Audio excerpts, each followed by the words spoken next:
Hi guys, ang content natin ngayon kung paano magdadrive ng automatic na sasakyan. First step, i-on muna natin yung switch, tapos i-start natin. Tapos ang gagawin mo muna, apakan mo muna yung brake nya. Ayan.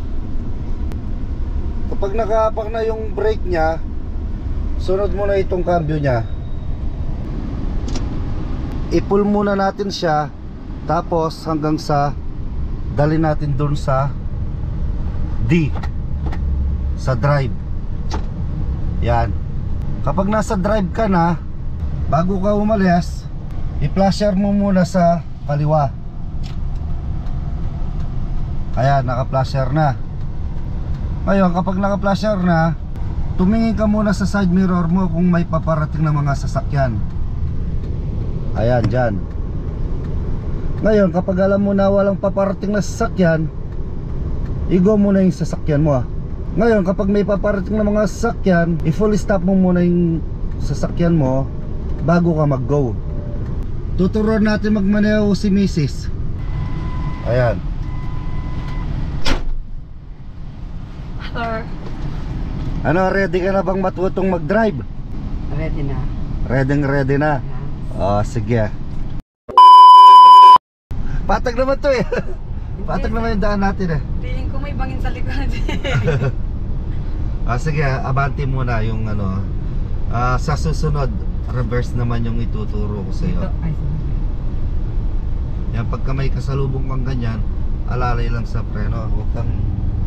Wala ka ng kasalubong. Pagka may kasalubong ka, tanggalin mo yung paggagas mo nun. Alalay ka lang sa preno nun para hindi ka man nervyusin. Basta importante, alam mo ng korkulayin yung ano, yung manubela. Yan ang importante. O pag bako-bako na ganyan, ano mo na, mag-minor ka na. Masisira yung sasakyan ko. Yan. Kabako-bakong ganyan, nalalay lang, wag mong apakan yung gas mo.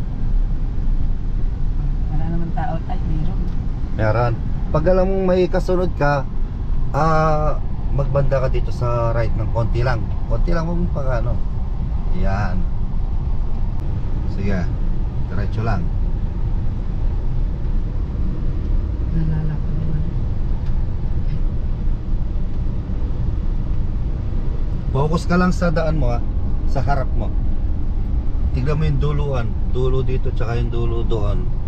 Tignan mo lang.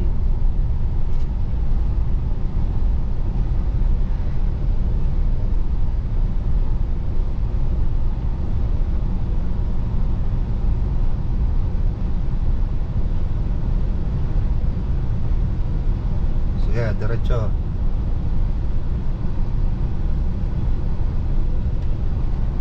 Pag may nakikita kang lubak na ganyan, iwasan mo kung pwede mong iwasan. Kung wala din naman na sasakyan sa likod. Ngayon, pagka may sasakyan sa likod, huwag mo nang iwasan yung bako-bako. Mag-minor ka na lang nun para iwas sa disgrasya.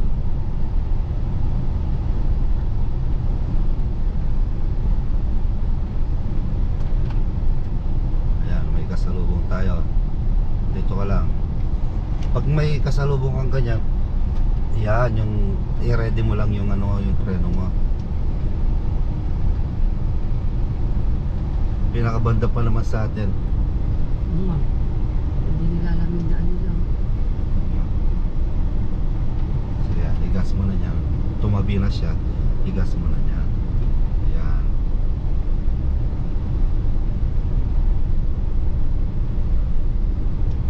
At pinaka-importante yung manubela mo, hindi ka napupunta dito sa gilid. Hindi ka napupunta dyan sa gilid. Tsaka doon sa kabila, hindi ka napupunta sa gilid.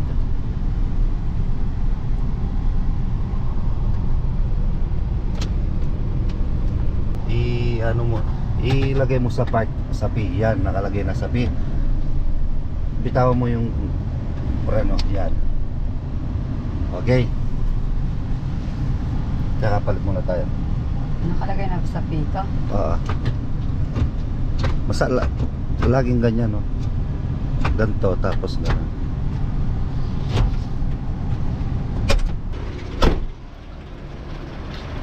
Ako na yung maniningobra dito. Ang lagi pa naman ng truck. Ito. I-ano mo na ito. Okay, truck na.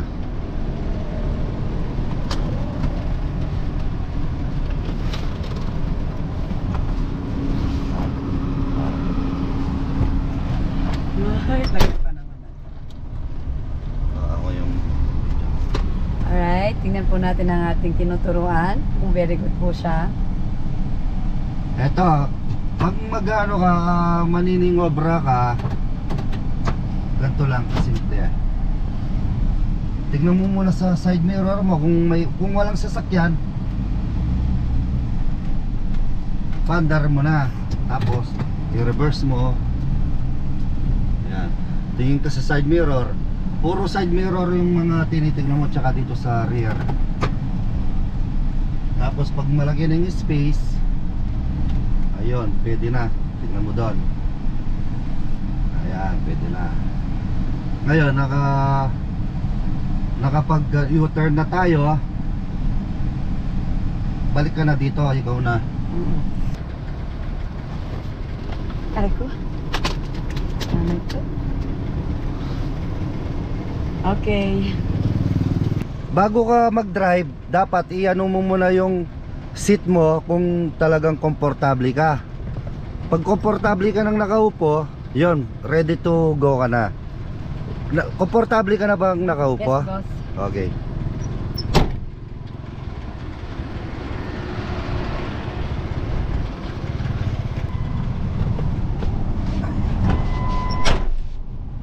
Okay, sige. Brake muna, brake.